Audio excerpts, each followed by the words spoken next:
9절, 10절 두 절입니다. 다 같이 합독하겠습니다. 시작. 그러므로 너희는 이렇게 기도하라. 하늘에 계신 우리 아버지여, 이름이 거룩히 여김을 받으시오며 나라가 임하옵시오며 뜻이 하늘에서 이루어진 것 같이 땅에서도 이루어지이다. 아멘. 우리 10절만 다시 한번 읽어볼까요? 10절만 한 절만 다시 다 같이 읽겠습니다. 시작. 나라가 임하시오며 뜻이 하늘에서 이루어진 것 같이 땅에서도 이루어지이다. 아멘. 아멘. 할렐루야. 네, 우리 좌우에 앞뒤에 있는 분들과 이렇게 한번 인사해 보겠습니다. 우리 성령 충만합시다. 성령 충만합시다. 우리 눈 맞추면서 또 한번 매일 기도합시다. 매일 기도합시다. 우리 오늘은 특별히 수련회 다음 날이어서 이렇게도 한번 우리가 인사해 볼까요? 그러기 위해 예배하는 삶을 삽시다. 시작. 네. 예배를 통해서 우리가 기도가 되어지고요. 또 성령 충만함이 부어지기를 간절히 원합니다. 네, 오늘 아직도 이렇게 수련회의 여운을 더 느끼시려고 이 단체티가 아니라 맞죠? 단체티? 저 혀가 좀 짧아졌습니다. 갑자기 단체 티를 이렇게 많은 분들이 입고 오셨는데요. 여러분 우리 삶 가운데 계속 오버플로우죠. 성령 충만함이 흘러 넘치기를 소망합니다. 그래서 우리 수련회 보통 이제 이때는 이제 간증인들을 세우는데 우리가 그 종이로 보통 간증문을 작성을 하잖아요. 근데 이번엔 그렇지 못했어요. 그냥 빨리 이렇게 복기를 이제 했는데 아마 링크가 공유되었을 것입니다. 그래서 여러분들이 수련회 간증문 링크를 참고하셔서 뭐 어떤 부분에서 어떻게 좀 은혜를 받았고 어떠한 또 체험을 했다 뭐 그런 마음들 소감문을 작성을 하셔가지고 링크로 제출을 하시면은 또 우리 각자가 받을 은혜들이 다 다르잖아요. 음. 나는 경험하지 못했지만 이번 수련회 가운데 또 주님을 만나고 경험한 그런 사람들이 있을 것입니다. 그러한 간증을 우리가 함께 나눔으로 말미암아서 하나님의 은혜가 계속해서 흘러가서 하나님 또 아직 경험하지 못하고 했던 우리 모든 지체들에게도 동일한 은혜가 흘러가기를 원하는 마음으로 여러분 간증문을 잘 작성하시면 좋을 것 같아요. 그래서 다음 주부터 해서 우리 또 간증인을 세워서 함께 은혜 나누는 시간을 갖도록 하겠습니다. 그래서 오늘 꼭 작성을 잘 해주시기를 바랍니다. 네, 우리는 주기도문 강해로 말씀으로 계속해서 나가고 있습니다. 오늘 제목이 무엇이었죠? 하나님의 의가 임해야 하는 곳들. 하나님의 의, 하나님의 정의에 대해서 오늘 우리가 또 말씀을 나누고자 합니다. 우리가 지난 시간에 여러분 말씀 나눈 것처럼요. 경배적 기도, 워십 프레이라는 제목으로 말씀을 나누었습니다. 아버지 이름이 거룩히 여김을 받으시오며 여러분 우리의 기도에는요 경배적 요소가 있고 하나님을 바라보며 하나님을 향하며 하나님의 이름을 높이는 것으로 우리의 저와 여러분의 기도의 시작이 되어야 할 줄로 믿으시기를 바랍니다. 가장 먼저 첫 번째로 간구하는 것이 아버지의 이름이 거룩히 여겨지기를 원합니다라는 거예요. 당신의 이름이 거룩히 여김을 받으시오며입니다. 그러면 여러분 우리는요 이 기도에 대해서 예수님의 가르침에 대해서요 우리가 좀 종교적으로 여러분 무슨 배우는 것처럼 좀 생각이 안 되었으면 좋겠어요. 무슨 얘기냐면은 그래 예수님께서 이러한 기도를 가르쳐 주고 계시는구나 배운 대로 해야지 해서 아버지 이름이 거룩히 여김을 받으시오며로 기도를 시작해야 됩니다. 그래서 우리가 아버지 이름 거룩하게 되세요. 거룩하게 여김 받으세요. 이런다고 아버지 이름이 거룩히 여김을 받을 수가 있을까요? 그렇지가 않죠. 우리가 뭐 아버지 이름을 거룩히 하라 마라 한다고 아버지 이름이 거룩히 하라 마라 되는 게 아니잖아요. 말한다고 그렇게 간구만 한다고 그렇게 되는 것이 아니지요. 그래서 지난 시간에 우리가 나누었던 것처럼 아버지 이름이 거룩히 여김을 받기 위해서 저와 여러분의 삶 가운데 무슨 일이 일어나야 되는가? 그것을 통해서 이 땅 가운데 무슨 일이 발생되어야 하는가? 놀라운 일, 위대한 일. 그리고 가장 먼저 하나님께서 예수님의 십자가를 통해서 저와 여러분의 삶에 행하신 그 일에 반응하며 나아갈 때 감사로 높여드릴 때 여러분 하나님의 이름이 거룩히 여김을 받게 되는 줄로 믿습니다. 그래서 이것이 거룩히 여김을 받으세요. 이렇게 강구하는 그런 것이 아니라 이것이 무엇이라고 했어요? 감탄하는 것입니다. 경배적 요소가 있다는 거예요. 와, 당신의 이름은 거룩하십니다. 막 예배를 하는 거예요. 옆 사람이도 도대체 왜 그렇게 예배를 하니? 왜 그렇게 기도를 하니? 도대체 그 아버지가 누구 아버지니? 대단한 사람이니? 그 어떤 일 했니? 위대한 일을 했어. 엄청난 일을 했어. 내가 할 수 없는 그 일을 하셨어. 무슨 일이니? 나의 죄를 사하셨어. 그 감격의 기쁨에 내가 이렇게 되었어. 놀랍지 않니? 와, 정말 놀랍다. 너네 하늘 아버지는 대단하시다. 와, 놀라우신 분이네. 여러분, 이렇게 거룩히 여김을 받는다는 거예요. 이것은 우리가 주문처럼 그렇게 거룩히 여김 받으세요, 받으세요, 받으세요, 받는다고 받아지는 게 아니라 우리의 삶의 부분이 녹아져 들어가 있다는 것입니다. 다른 신들과는 같지 않은 그러한 유니크한 하나님만 하실 수 있는 그 일을 행하신 하나님께 경배할 때 여러분, 우리의 그 삶의 모습을 통해서 이 땅 가운데 하나님의 이름이 거룩히 여김을 받게 되는 것이죠. 그래서 경배적 요소가 우리의 기도 가운데 포함이 되어져 있는 것입니다. 그리고 우리의 그 경배적 요소, 왜 우리가 그 하나님을 경배하는가? 그 동기가 무엇입니까? 어, 의가 아니죠. 우리의 노력이 아닙니다. 바로 사랑인 것이죠. 하나님께서 우리를 사랑하셔서 내 삶 가운데 그러한 일을 하셨기 때문에 그러한 하나님께 경배를 올리는 동기가 무엇이에요? 바로 사랑인 것이죠.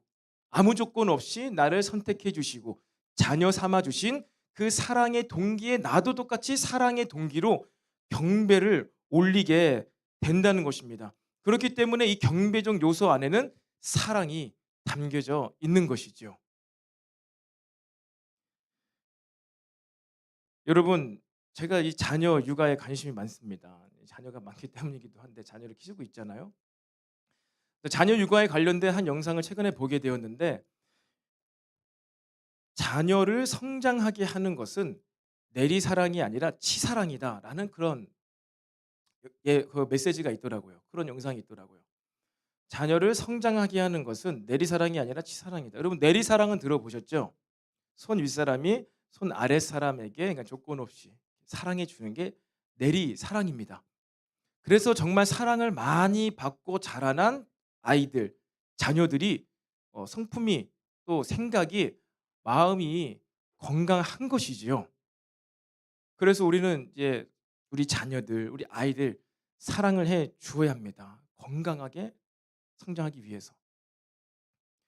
그런데 내리사랑이 아니라 치사랑이 아이들을 성장케 한대요. 여러분, 치사랑이 무엇입니까? 치사랑. 그 얘기 제가 하려고 했다가 제가 참았는데, 예, 치사랑. 손 아랫사람이 손 윗사람을 사랑하는 게 치사랑이에요. 반대입니다. 내리사랑에. 치사랑이 자녀를 성장케 만든대요.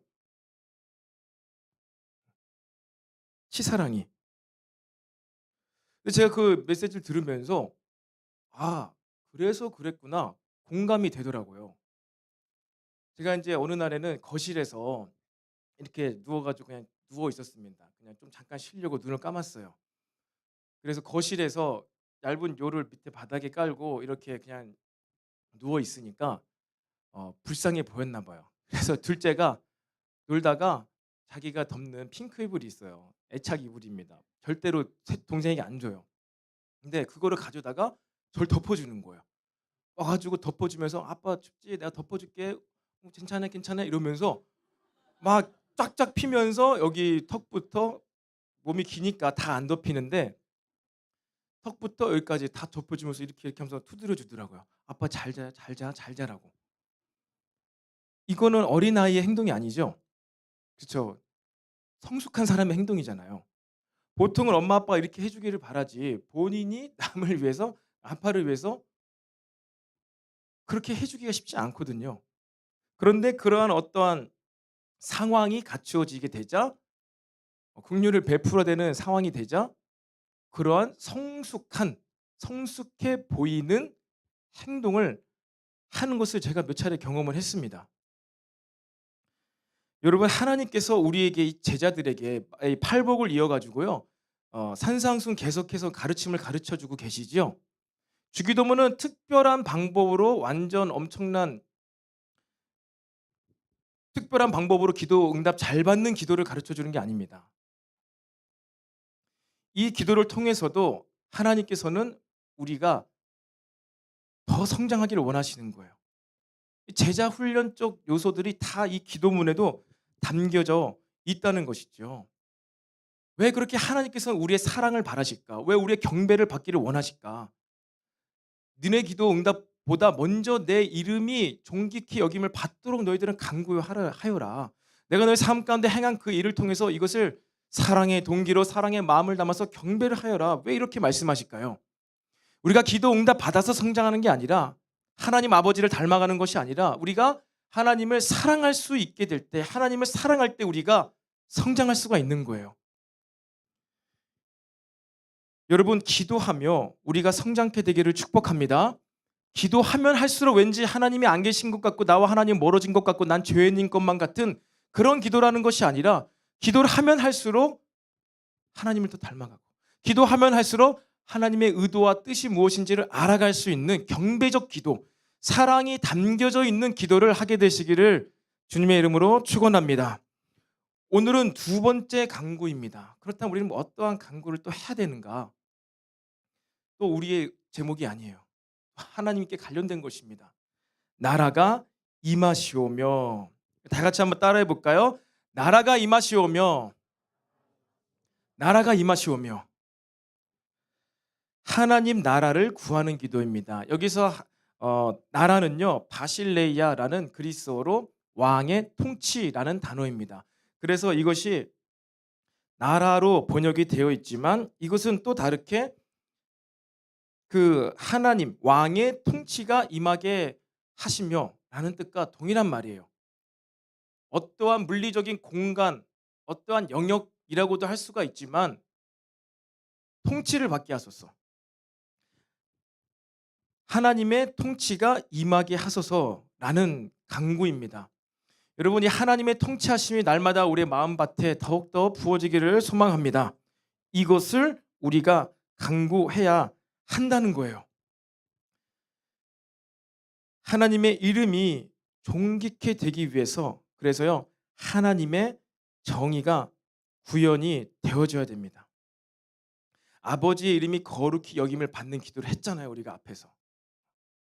그것이 어떻게 그렇게 되느냐?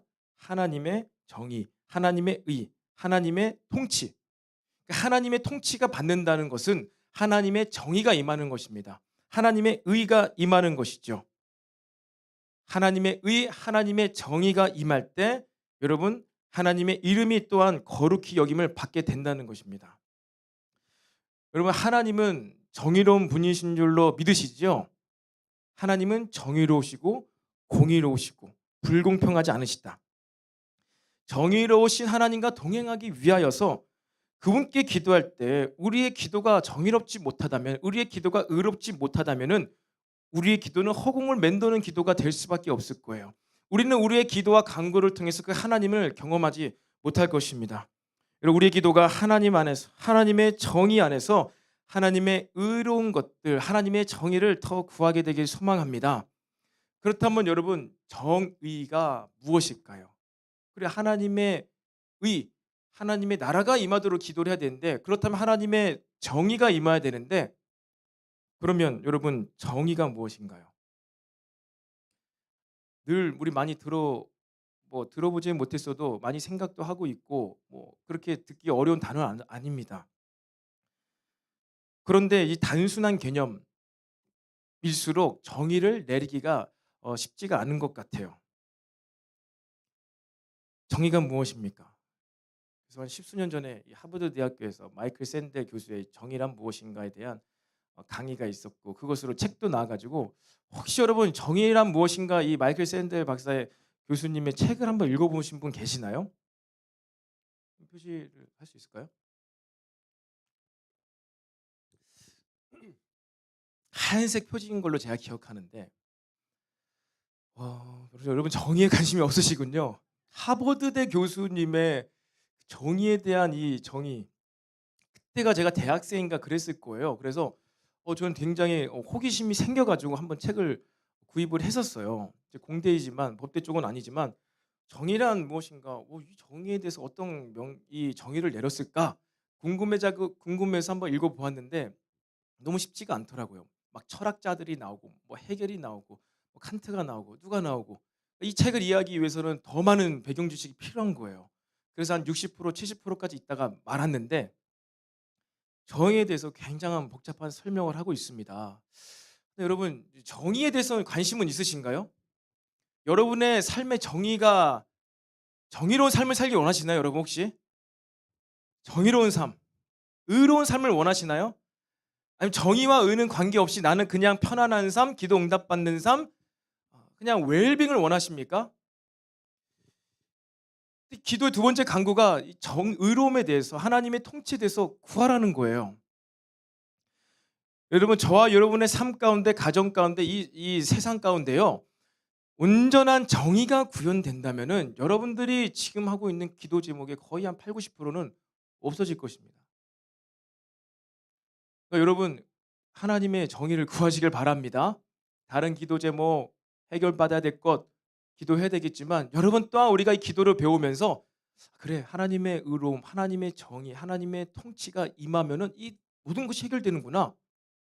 우리 가정을 위해서 기도할 때에도 우리 가정 가운데 평안이 있게 해주세요. 부모님과 관계를 좋게 해주세요. 부모님이 아빠 엄마 싸우지 않게 해주세요. 우리 형제 자매랑 싸우지 않게 해주세요. 친하게 지나게 해주세요. 이 기도는 저희 4살짜리 혜인이가 하는 기도입니다. 아빠 엄마랑 또 관계가 어려움 겪고 나서 둘째한테 우리 서로 위해서 기도해 주자. 제가 어젯밤에 이불 속에서 그렇게 했습니다. 우리 오늘 이런 일이 있었지. 우리 서로 관계 회복을 위해서 아빠가 너도 아빠한테 기도를 좀 해줬으면 좋겠다 해가지고 제가 기도를 해주고 또 둘째도 4살인데 기도를 해줬어요. 기도를 해줬는데 예수님 저랑 아빠랑 친하게 지내게 해주세요. 싸우지 않게 해주세요. 계속 친하게 지내게 해주세요. 그렇게 해주더라고요. 그렇게 기도해 주더라고요. 어떻습니까? 여러분의 기도는 이와 비슷한가요? 다른가요? 가정을 위해서 기도할 때 여러분의 가정 가운데 다툼이 없어지고 화해가 있고 샬롬 평안하기 위해서 여러분 하나님의 정의가 임하면 되는 거예요. 하나님의 통치가 임하면 되는 것입니다. 그것을 위해서 기도하시고 기도한 대로 삶을 살아가면은 여러분의 가정 가운데 산적한 문제가 해결될 줄로 믿습니다. 그렇다면 그 정의가 도대체 무엇인가? 여러분 우리가 이제 학문적으로 가지고 있는 정의에 대한 개념에 큰 영향을 끼친 인물이 아리스토텔레스라고 합니다. 우리가 다 한 번씩은 들어봤죠. 아리스토텔레스는요 이 정의에 대해서 세 가지로 어떤 정의를 내렸어요. 세 가지 정의가 있답니다. 첫 번째는 평균적 정의. 평균적 정의란 게 우리에게 있다는 것이죠. 이 사회 가운데 그것은 무엇이냐면은 어떤 개인 상호 간의 어, 급부와 반대급부 어떤 대치되는 의견을 가지고 있는 것 가운데 균형을 이루게 만드는 것이 정의다. 이게 평균적 정의랍니다. 어려운 설명인데 제가 간단하게만 얘기를 할게요. 그리고 두 번째 정의는 일반적 정의가 있는데 일반적 정의는 개인이 우리 한 사람 한 사람이 단체 뭐 국가 우리나라는 국방에 대한 의무가 있잖아요. 형제들. 국, 개인이 단체에 대해서 어떤 마땅한 의무를 하는 것이 일반적 정의랍니다. 그러니까 아리스토텔레스에 의하면은 우리 형제들이 국방의 의무를 마땅히 해야 되는데 그것을 하지 않는 게 불이라는 거예요. 그리고 세 번째 정의는 배분적 정의라는 것이 있다고 합니다. 그것은 단체가 개인을 그 능력 및 공적에 따라서 취급하는 것을 말하는 것이죠. 한마디로 무엇입니까? 회사가 노동을 한 자에게 마땅한 노동의 대가를 주는 것, 야근을 했다, 야근 수당을 그 규례에 따라서 주는 것, 이게 배분적 정의라는 거예요. 그 사람의 능력이 많고 더 탁월해서 좋은 성과를 주었을 때에는 나타냈을 때에는 어때요? 그 단체는 그 회사는 그 개인에게 더 많은 배분을 해줘야 된다. 그러한 일이 일어나지 않을 땐 불이한 것이죠. 그래서 우리 직장인들이 우리 마음 가운데 야근을 하고 막 추가 근무를 했는데 이 보상을 안 해줘. 그러면 여러분들 마음에 어떠한 마음이 들지요? 부글부글 끓잖아요. 내가 이렇게 고생했는데, 추가로 근무했는데, 갑자기 불러내서 가서 일했는데 나에게 보상을 안 해줘? 속이 막 뒤집어지는 거, 어려운 거예요. 불편한 거예요. 편하지 않죠. 행복하지 않죠. 그렇죠. 대가도 없이 나와서 일하라고 하는데 그 일했을 때 와, 난 행복해. 내가 이렇게 쓰임 받아서 감사해. 그런 사람이 있습니까? 그렇지 않죠. 왜 그래요? 불의한 일을 경험했기 때문에. 여러분, 이처럼 우리의 행복을 빼앗아가고 기쁨을 빼앗아가는 것, 우리가 의롭지 못한 불의한 일을 겪을 때 우리 가운데 발생한다는 것입니다.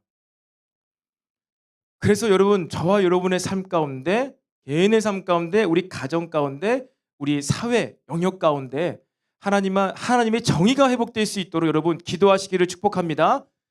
기도할 수 있어야 돼요. 정의를 위해서. 그래서 아리스토텔레스가 말한 이 여러 가지 정의, 이 세 가지를 잠깐 나누었는데, 이것을 다 통합하면은 이것이 바로 응보적 정의라고 요약할 수가 있습니다. 곧 사회 안정과 통합에 순응하는 자에게는 보상을, 위반하는 자에게는 형벌, 벌을 내리는 것이 응보적 정의라는 거예요. 응보적 정의. 이게 세상에서 정의를 내리고 있는, 데피니션을 내리고 있는 저스티스라는 것이죠. 이 세상의 일반적인 개념의 정의입니다. 그렇다면 오늘도 우리 말씀 가운데 우리가 두 번째로 주님께, 하나님께, 아버지께 구해야 되는 것이 바로 나라가 임하시오며 하나님의 통치가 임하게 달라고. 하나님은 정의하시고 정의로움으로, 의로움으로 통치를 하셔요. 그러면 하나님의 정의가 임하게 해달라고 우리가 간구를 할 때, 그렇다면 우리가 이 세상에서 말하고 있는 정의와 같이 잘한 사람에게는 보너스를 주고 못한 사람, 반대하는 사람에게는 벌을 내리는 이러한 정의를 주님 수행해 주세요. 우리 가정 가운데 누구는 맨날 일 안 하고 내가 이렇게 힘들게 돈 벌어온 것으로 맨날 다 소비하면서 쓰고 있는데, 하나님 우리 가정 가운데 정의가 임하게 해주세요. 그래서 저렇게 일 열심히 안 하고 놀고 먹고 뒹구는 우리 형, 언니, 동생, 오빠, 누나에게 하나님 정의를 구현해 주세요. 심판을 내려주세요. 이렇게 기도하면 어떻게 될까요? 우리 가정에 정의가 실현되겠죠. 세상적 정의가 실현되겠죠. 세상적 정의가 완벽하게, 온전하게 100% 실현되면은, 만약 예를 들어서 저와 여러분의 가정이 어떻게 될까요? 여러분이 경험하는 이 사회, 여러분의 회사, 직장은 어떻게 될까요? 의로운 세상이 될까요? 정의로운 가정이 될까요? 어떻게 될 것 같습니까? 마음속으로 대답해 보세요. 세상적 정의가 여러분의 가정 가운데 임하기를 그렇게 간구하며 주님께서 가르쳐 주신 기도의 내용처럼 그 정의가 임하게 해주세요. 우리 가정 가운데 응보적 정의가 임하게 해주세요. 아마 여러분들도 누군가 기도하는 그 기도의 내용으로 인해서 정의로움을 당할 수도 있습니다. 아마 이 세상에 아무도 남을 자가 없을 거예요. 그렇다면 성경에서 말하고 있는 정의는 무엇일까요? 성경적 정의, 그렇다면 하나님의 정의는 무엇일까요?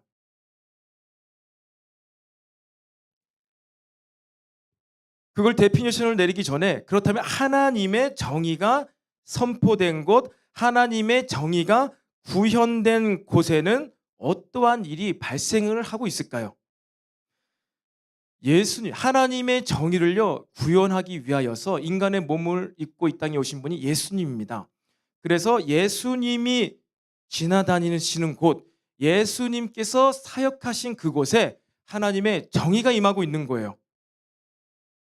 구약에서부터, 그리고 여러분 신약시대 예수님께서 지나가신 곳, 예수님이 사역을 하신 곳, 그곳에 어떤 일이 발생하고 있습니까?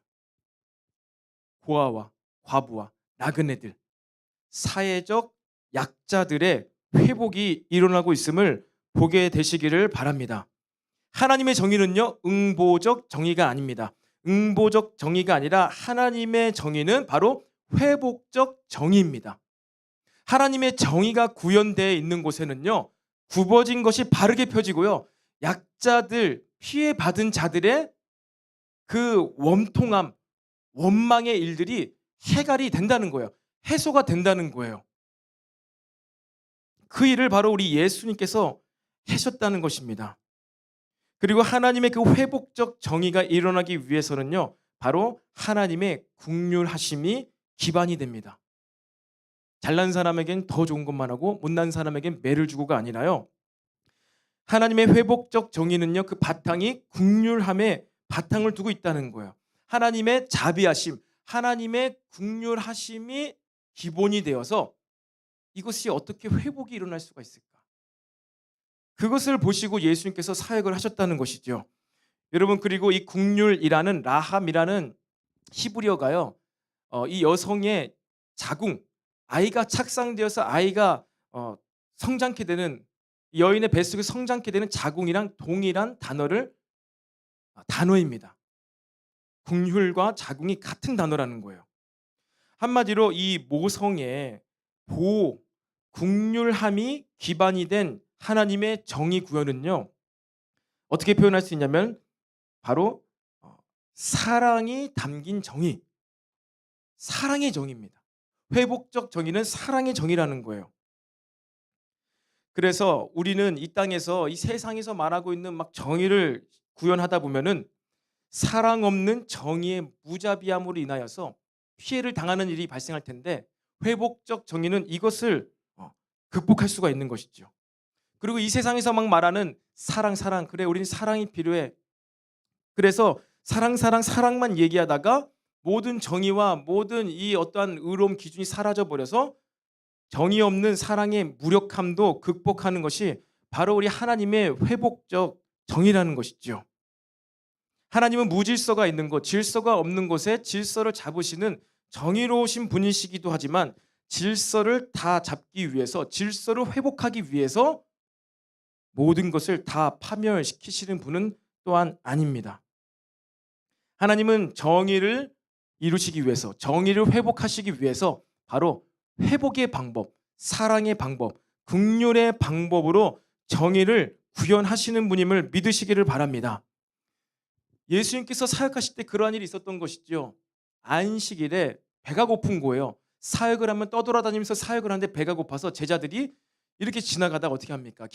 밀밭을 지나시는 거예요. 밀밭을 지나면서 배가 고파요. 그러니까 제자들이 예수님과 함께 이렇게 막 손을 옆으로 뻗치면서 길을 가다 보니 손에 뭐가 거치는 거예요? 밀이삭이 손에 거치는 거야. 아, 배고프다. 지금 내 손에 지금 밀이삭이 지나가고 있는데 어떻게 해야 되지? 해서 이 손에 거치는 밀이삭을 확 낚아챘어요. 그래가지고 비벼가지고 그 이삭을 입에 넣어서 먹었습니다. 이걸 가지고 바리새인들이 뭐라고 비난했죠? 안식일에 노동을 하고 있구나. 너는 왜 안식일에 노동을 하고 있느냐? 응? 우리 율법에 의하면 안식일에는 안식을 해야 되는데, 그때 예수님께서 이러한 구약의 사건을 말씀하십니다. 너희는 그 다윗의 무리들이 배가 고파서 굶주렸을 때 생명을 연장시키기 위해서 거룩한 제사장들만 들어갈 수 있는 성막 안에 뛰어들어가서 다윗이 진설병 위에 있는 그 떡상, 빵을 가져온 것을, 그 사건을 성경에서 읽어보지 않았느냐? 거룩한 제사장들만 들어가야 되는 그 성소에 다윗이 뛰쳐 들어가가지고 빵을 훔쳐왔는데 하나님께서 다윗을 멸하셨냐? 징계를 하셨냐? 그렇지 않다. 다윗은 자기와 함께하는 그 무리들을 먹여 살리기 위해서, 이들이 굶으러 죽어가고 있는데 그들의 생명을 유지하기 위해서 그러한 일을 했을 때 하나님께서 용납해 주셨거늘, 너희들은 지금 이러한 일들을 보면서 왜 그들의 율법을 어기냐고 비난하고 있느냐? 여러분, 이 세상은요 정의를 외칩니다. 의로운 사회를 구현하겠다고 그러한 구호를 외칩니다. 하지만 여러분, 사랑이 결여된 정의는요 오히려 세상을 불의하게 만드는 것이지요. 어떻습니까? 아직도 저희 아기 가족이 있는데 요즘 이제 시내 가보면요 노키즈 존이라는 곳이 있어요. 노키즈 존. 참 저도 말씀을 준비하면서, 아니 목사님이 자기 변호하려고 이런 말 하는 거 아니냐 그런 생각이 들지도 모르겠지만 여러분 어떻습니까? 노키즈 존은 키즈가 안 되는 거예요. 카페나 뭐 식당이나 어디나 아이들은 들어오면 안 되는 곳이 있다는 것이죠. 왜 그런 것을 만들었죠? 아이들은 시끄러우니까. 울고 떠들고 막 이러니까 노키즈 존이라는 게 전에는 없었는데 어느 날부턴가 이제 좀 어떠한 그런 구별됨이 필요한 곳에 노키즈 존을 만들었습니다. 좋겠죠? 아이들 없이 아주 여유롭게 커피 한 잔 하면서 노래를 들으면서 생각을 정리할 수 있는 아이들이 없는 그런 조용한 뭐 커피숍이나 식당이나 뭐 이런 것 좋잖아요. 여러분들 성인들에게도 좋잖아요. 그런 것. 근데 만약에 그래서 이것이 너무나 좋은 거죠. 집중해서 우리들끼리 좋은 대화도 나눌 수 있고 아주 편안하게 서비스를 받으면서 식사도 할 수 있고 커피를 마실 수 있는 노키즈 커피숍, 노키즈 뭐 식당, 노키즈 뭐 카페 모든 것을 다 노키즈로 만들어. 그래서 다 노키즈면은 뭐 저와 같이 유모차를 끌고 다니고 있는 이런 가정들은 뭐 이렇게 시내에서 식사를 할 수가 있을까요? 차 한잔 할 수 있을까요? 할 수가 없는 것입니다. 그럼 어린아이를 키우는 사람들은 갈 곳이 없는 것이죠. 집안에만 있어야 되는 것이죠. 집안에만 있어야 돼요. 뭐 언젠가는 1, 2년 전인가요? 뭐 비행기를 타는데 아이가 뭐 운다고 해 가지고 막 분란이 일어나고 막 폭행을 하고 애를 집에서나 키울 것이지 왜 이 비행기를 타 가지고 시끄럽게 만드냐면서 굉장한 그런 어떤 사건이 발생했습니다. 그렇죠. 저도 다음 주에 7시간 비행기를 타고 가야 되는데 어젯밤에 그 얘기를 했어요. 이 막내가 지금 아직 어린데 계속 울면 어떻게 해요 여보? 그래서요. 괜찮아. 내가 7시간 동안 안고 가면 되지. 그렇지만 여러분들이 아이를 안 키워 봐서 이런 거에 대한 그런 게 없는 것 같은데 네 여러분 사탄이 지금 돌고 있습니다. 여러분 피곤한 육체를 깨우시기를 바랍니다. 그래서 우리가 여러분 정말로 인제 해외 여행도 필요하고 뭐 어떠한 이사를 가고 이동을 하기 위해서 아이들을 데리고 어린아이를 데리고 자녀를 데리고 비행기를 때로는 탈 수도 있습니다. 그런데 아기들은 시끄럽고 이 밀폐된 공간에서 소리가 나면은 괴롭기 때문에 이 불편함을 해소하고자 해서 뭐 만 3세 이하는 비행기를 탑승 금지. 이러한 정의를 실현시키고자 한다면 어떻게 될까요? 얼마나 불의한 일이 발생될까요? 그리고 또 반면에요. 여러분들도 이 근처에서 경험했지는 모르겠지만 저 교회로 출퇴근하면서 많은 그러한 일을 좀 봤습니다. 이 노인분들이 있잖아요. 노인분들 이런 거 끌고 다니는 할머님들 이 횡단보도를 건너시는데 무단횡단을 자주 하세요. 특별히 6단지에 좀 나이 드신 분들이 많이 계십니다. 그래서 여기 에이스타워 쪽 사거리나 보시면요. 우리 여러분들 주일날에도 교회 차 타고 오시는 분 정말 조심하셔야 돼요.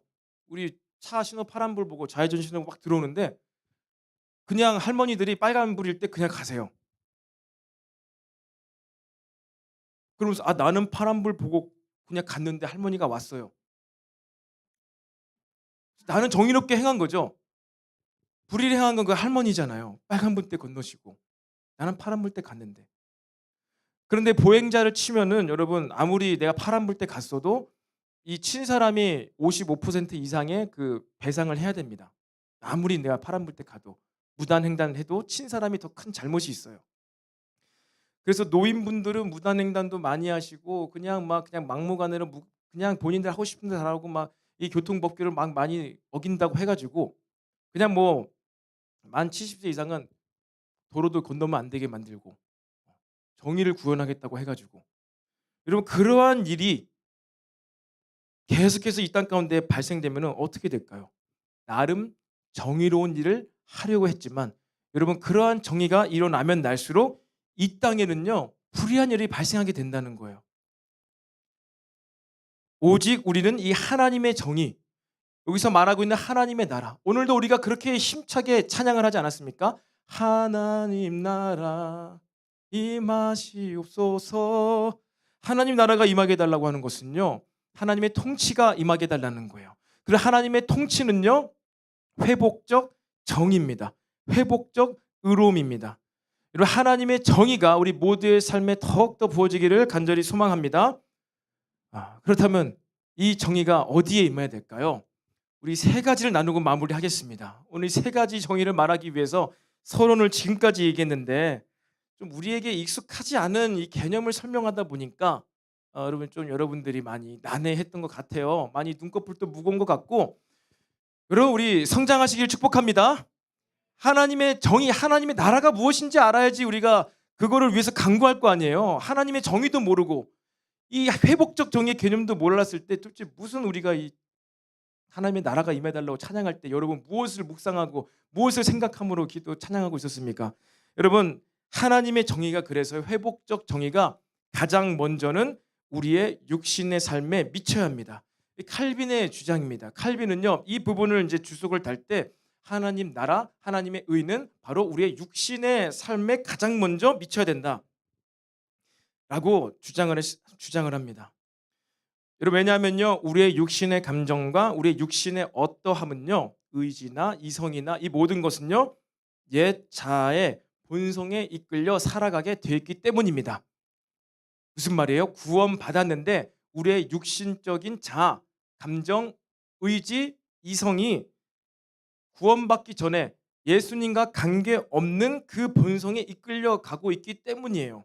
로마서 7장 제가 말씀을 못 줬는데 로마서 7장의 21절부터 25절까지 이러한 말씀이 있습니다. 한번 잘 들어보세요. 바울의 고백입니다. 그러므로 내가 한 법을 깨달았노니 법이죠. 통치죠. 곧 선을 행하기 원하는 나에게 악이 함께 있는 것이로다. 내 속사람으로는 하나님의 법을 즐거워하되 내 지체 속에서 다른 한 법이 내 마음의 법과 싸워 내 지체 속에 있는 죄의 법으로 나를 사로잡는 것을 보는도다. 오호라 나는 공고한 사람이로다. 이 사망의 몸에서 누가 나를 건져내랴. 우리 주 예수 그리스도로 말미암아 하나님께 감사리로다. 감탄이죠. 경배라는 것입니다. 그런즉 내 자신이 마음으로는 하나님의 법을 육신으로는 죄의 법을 섬기노라. 아멘. 사도 바울의 구원받은 그런 엄청난 위대한 선교 사역을 감당하고 있는 사도 바울의 고백입니다. 무엇이라고요? 내 자신이 마음으로는 하나님의 법을 육신으로는 죄의 법을 섬기노라. 이거에 대해서 내가 주 예수 그리스도로 말미암아 하나님께 감사한대요. 내 육신은 계속 죄의 법을 섬기려고 하는데 내 구원받은 양심, 마음의 법은 계속 하나님을 섬기려고 하는구나. 와, 예수님 감사합니다라는 거예요.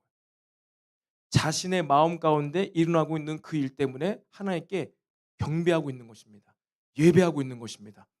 여러분의 마음의 양심 가운데, 속사람 가운데 내 육신의 쾌락을 쫓고 있는 또 다른 법이 싸우고 갈등할 때 여러분은 하나님께 감사하고 있습니까? 아니면 내가 모태신앙으로 태어나서 내가 예수님 믿어서 이것도 못하네. 내가 이 육신적인 삶을 못 사네. 이렇게 슬퍼하고 있습니까? 아니면 감탄하고 있습니까? 여러분이 정말로 구원 받았다면은 우리는 이 두 법의 이 갈등과 싸움 가운데에서 내 육신은 이 죄의 법을 섬기려고 하려고 하지만 그럼에도 불구하고 나에게 양심을 깨워 주셔서 이 피곤하고 나약한 몸뚱아리를 이끌고 주님 앞에 나오게 만든 하나님께 찬양해야 될 줄로 믿습니다. 경배해야 될 줄로 믿습니다. 이곳에도 우리의 경배함, 예배함이 있다는 거예요. 죄와 사망의 법과 싸움을 하고 있다는 이 사도 바울의 이 고백이요. 내 마음 안에 두 자아가 있다는 거예요. 이중인격자 바울. 여러분 이것을 우리가 과학적으로 증명할 필요가 있을까요? 어떻게 이렇게 할 수 있을까? 사도 바울과 같은 위대한 선교사가 이렇게 아직도 자신의 죄의 문제도 해결하지 못하면서 어떻게 이런 일을 할 수가 있을까? 이것이 신학적으로 어떻게 가능할까를 신학자들이 고민을 했어요. 그래가지고 이것은 사도 바울이 구원받기 전에 이야기를 하는 것이다. 구원받고 난 후에는 사역할 때는 절대 사도 바울은 마음속에 이러한 두 법이 싸운 것이 아니야 라고 주장하는 소수의 사람이 있고 대다수의 학자들은요 그렇지 않다. 사도 바울이 구원받았고 회심했고 사역을 하지만 그 모든 사역 가운데도 그는 이 죄와 사망의 법과 싸워서 승리를 하면서 사역을 한 것이다 라고 대부분의 학자들이 주장합니다. 여러분 이것은 다룰 필요도 없습니다. 구원받은 저와 여러분의 삶의 모습만 봐도 이것은 그냥 사실이구나. 진짜 이렇게 되는구나. 우리의 마음 가운데 우리의 육신의 삶 가운데 이 두 법이 싸우고 있구나. 그렇기 때문에 여러분 우리가 하나님의 나라가 임하게 해주세요 라고 기도할 때 가장 먼저 저와 여러분의 이 육신의 삶, 육신의 마음 가운데에 하나님의 법이 다스려질 수 있도록 여러분 기도하시기를 바랍니다.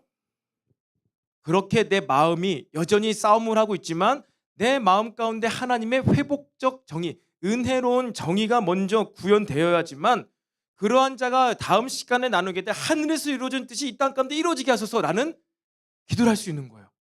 내 마음의 회복적 정의의 은혜를 경험하지 못했어.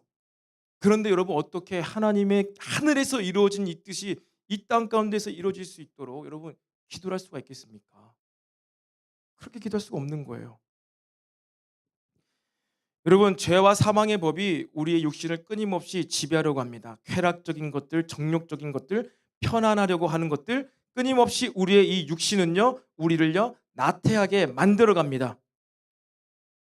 그러한 마음 가운데 그러한 우리 육신의 마음 가운데요 분명한 하나님의 긍휼하심이 필요해요. 하나님의 정의의 기반인 긍휼하심이 필요합니다. 그리고 뿐만 아니라 해선 안 될 것과 그리고 반면에 반드시 해야 될 것들, 하나님의 정의를 위해서 해선 안 될 것과 반드시 해야 될 것이 저와 여러분의 마음에 명확해지기를 소망합니다. 우리는 편안한 삶을 추구하기 위해서 기도하는 것이 아니에요. 우리는 잘 되기 위해서 기도하는 것이 아니에요. 우리는 그런 모든 구해야 되고 간구해야 되는 기도 제목 앞서서 하나님의 정의가, 회복적 정의가 우리 마음 가운데 회복되기를 소망합니다. 이것이 회복되어야지 우리는 예수님의 이름으로 마땅히 구해야 될 것들을 구할 수가 있다는 거예요. 우리 모두의 각 개인의 삶에 이 하나님의 정의가 임하기 축복합니다. 하나님 나라가 임하기를 소망합니다. 그리고 두 번째로요, 그 하나님의 정의가 나를 통해 우리 가정에 임하여야만 합니다.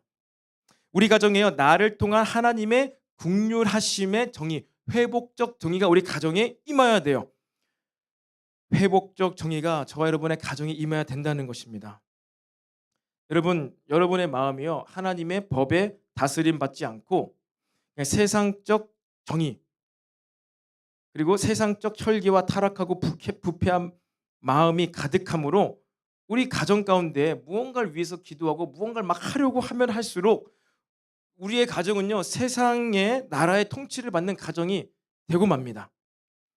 그리고 그러한 모습이 마지막 때 모습이죠. 마가복음 13장 12절에 이런 말씀이 있어요. 형제가 형제를, 아버지가 자식을 죽는 데 내주며 자식들이 부모를 대적하며 죽게 하리라. 그리고 우리 가정 가운데 하나님 나라의 정의가 아니라 세상적 정의, 어떤 나의 개인의 의로움의 정의, 그것으로 계속 기도를 하고 그러한 일들이 계속 진행되면요 마지막 때에 예수님께서 각 가정의 마지막 때는 이러한 일이 일어날 거야라고 하는 형제가 형제를, 아버지가 자식을, 자식이 부모를 대적하여 죽게 만드는 일이 발생하는 것입니다. 만약 여러분들이 여러분의 가정 가운데 회복과 평안함과 안녕이 오기를 기도하고 있다면요 하나님의 정의의 다스림을 받는 여러분들의 삶을 통해서 여러분의 가정이 회복되어진다는 것을 믿으시기를 바랍니다. 그리고 그러한 정의를 생각하면서 정의로운 기도를 할 때 그 기도한 대로 실천하시기를 바랍니다. 마지막 세 번째입니다. 세 번째, 하나님의 정의가요 마지막으로 나를 통해 이 사회에 나타나야 합니다. 여러분이 경험하고 있는 이 사회는 어떠한 사회들이 있습니까? 청년의 때 학업, 캠퍼스가 있을 수 있죠. 대학 생활이 있을 수 있습니다. 대학이 있을 수 있습니다. 그리고는요 또 우리 직장이 있을 수 있죠. 사업장일 수가 있습니다. 여러분의 캠퍼스와 여러분의 직장, 사업장 가운데 여러분 하나님의 정의가 있나요? 아니면은 이 세상의 정의가 있나요? 아니면 그냥 불의함이 있나요? 어떠한 부분에 여러분의 캠퍼스와 여러분의 직장 생활 가운데 어떤 불의가 있습니까? 하나님의 정의가 있나요? 하나님의 회복적 정의가 여러분의 경험하는 사회생활 가운데 있으십니까? 없다면 하나님의 나라가, 하나님의 통치가 여러분의 그 경험되어지는 학업, 캠퍼스 그리고 직장 가운데 임할 수 있도록 여러분 기도하시기를 바랍니다. 그것이 저와 여러분이 해야 되는 두 번째 기도인 거예요. 하나님께 사랑 고백하며 아버지의 이름이 존귀케 되길 원하는 그런 기도를 하시고, 그 다음에 해야 될 기도가 바로 무엇이에요? 내 마음 가운데, 우리 가정 가운데, 내가 경험하는 이 세상의 모든 사회 영역 가운데 하나님의 정의가 임하게 해 주세요. 내 육신의 삶 가운데 경험되어진 하나님의 회복적 정의가 주님 이곳 가운데도 나타나기를 원합니다. 그랬을 때 이곳에 평화가 임합니다. 그랬을 때 이 가정의 기쁨이 회복됩니다. 그랬을 때 이 직장과 캠퍼스 생활 가운데 기쁨이 회복됩니다. 내가 이 캠퍼스 생활하면서, 대학 생활하면서 기쁘고 행복한 삶을 사는 것은요, 학점 A+를 맞는 게 아니에요. 내가 학점 A+를 받으면 제가 행복할 것 같아요. 시험 잘 보게 해주세요. 그것이 아니라 여러분, 하나님의 정의, 회복적 정의가 내 이 캠퍼스 가운데, 내 대학 생활 가운데 임하게 해주세요. 그렇게 간구를 하며 기도를 하고 어떠한 일들을요, 발생되어진 일들을 경험할 때, 하나님의 정의가 회복되어진 것을 경험할 때 여러분의 마음 가운데 기쁨이 넘칠 줄로 믿습니다. 여러분 캠퍼스 생활 가운데 기쁨이 넘칠 줄로 믿습니다. 동일하게 여러분의 직장 생활 가운데에도 불의한 일들, 하나님의 정의가 아닌 세상의 정의가 막 자리 잡고 있는 것을 한번 보세요. 살펴보시고 그것을 알아차리시고, 우리 회사는 지금 이러한 세상적인 정의의 방법으로 정의를 구현하려고 하는데, 이것은 이러한 방법이 아니라 하나님 나라의 정의, 회복적 정의로 말미암아 더욱더 정의로움이 회복될 수가 있겠구나. 여러분들 그런 마음으로 정의를 실현해 보세요. 그랬을 때 여러분을 통해서 여러분의 직장 생활 가운데 참된 평안함, 기쁨이 넘칠 줄로 믿습니다. 아멘. 우리 예배팀 앞으로 나오시겠습니다.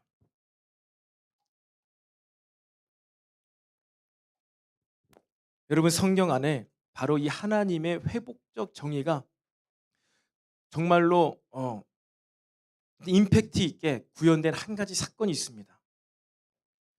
여러분 삭개오 아시죠? 세리장 삭개오. 세리장 삭개오가 예수님을 만나고 영접하고 집으로 모시면서 그의 입술을 통해서 고백되어진 여러분 그 일이 바로 하나님의 정의가 구현된 것입니다. 여러분 아시죠? 삭개오가 어떻게 예수님을 영접하고 나서 어떠한 고백을 했는지. 내가 돈을 뺏은 자들에게 다시 돈을 다 돌려주겠습니다. 그리고 내가 토색해서 돈을 뺏은 자, 내가 막 겁박하고 강탈하여서 협박해서 돈을 만약에 뺏은 자들이 있으면은 내가 그들에게 4배로 갚아주겠습니다. 4배까지 갚을 필요가 있었을까요? 세상적 기준에 보았을 때는요, 여러분 이것은 결코 합당한 그러한 것이 아니에요. 정의롭지 못하죠. 만약에 갚아야 된다면은 글쎄요, 뭐 빼앗은 만큼 갚으면 되지 않을까요? 그런데 삭개오는 스스로 그렇게 고백을 하는 것이죠. 아닙니다. 제가 토색해서 뺏은 자들에게는 4배나 그것을 갚아 주겠습니다. 예수님이 그의 가정으로 찾아가시자, 예수님이 그의 마음 가운데 찾아가시자 그의 마음 가운데 어떠한 일이 발생됐는지는 성경에 자세히 설명하고 있지는 않지만 여러분 삭개오의 마음 가운데 하나님의 정의, 내가 이렇게 동족으로부터 배신을 당하고 내가 이렇게 어쩔 수 없이 왕따를 당했든지 아니면 로마 제국의 눈에 잘 띄어가지고 그렇게 세리장이 돼가지고 동족의 피를 빨아먹고 있음에도 불구하고 나를 알아주시고 내 이름을 불러주시고 내가 오늘 네 집에 유하겠다. 우리 집에 찾아오시면 예수님이 부정한 사람이 될 수도 있고 우리 민족에게 또 손가락질을 당할 수도 있는데 그럼에도 불구하고 나를 찾아오신 그 예수님으로 인하여서 하나님의 긍휼이죠. 그 긍휼함으로 인하여서 여러분 이 삭개오의 마음 가운데 하나님의 회복적 정의가 먼저 시작된 거예요. 회복적 정의가 시작되자 여러분 삭개오의 삶을 통해서 그 살 가운데 하나님의 정의가 구현됩니다. 시키지 않아도 4배로 갚겠습니다. 이 일들을 통하여서 헐벗은 자, 가난한 사람, 또 구제하는데 내가 남은 재산을 쏟겠습니다. 이 정의가 실현됨으로 말미암아서 그 주변에서 배고프고 가난하고 그래서 날마다 하나님께 주님 오늘 먹을 양식이 없습니다. 주님 나에게 오늘 양식을 주세요. 나에게 좀 가난해서 벗어나게 해주세요. 오늘 하루 식량을 나에게 주세요. 라고 기도하고 있는 수많은 사람들의 여러분 기도 제목이 단 하루 만에 사라질 수가 있는 거예요. 저와 여러분에게 하나님께서 가르쳐준 이 기도의 순서와 이 기도의 깊이는요, 세상에서 하는 사람들과 기도와 전혀 다른 것입니다. 정말 우리가 예수님께서 가르쳐 주신 이 기도를 할 수만 있다면은 여러분 우리는 감사함으로 더 성숙되짐으로 계속해서 끊임없이 주의 나라를 위하여서 기도하게 될 줄로 믿습니다. 여러분 하나님의 정의가 없는 그곳에 하나님의 정의가 임하도록 기도하시기를 바랍니다. 이것이 저와 여러분에게 주신 바로 주님의 기도의 내용입니다. 그래서 이 정의를 통해서 하나님의 나라, 공의로운 나라, 하나님의 복된 나라가 우리 모두를 통해서 더욱더 증거되고 바르게 세워지기를 주님의 이름으로 소망합니다. 우리가 시간 다 같이 자리에서 일어납시다.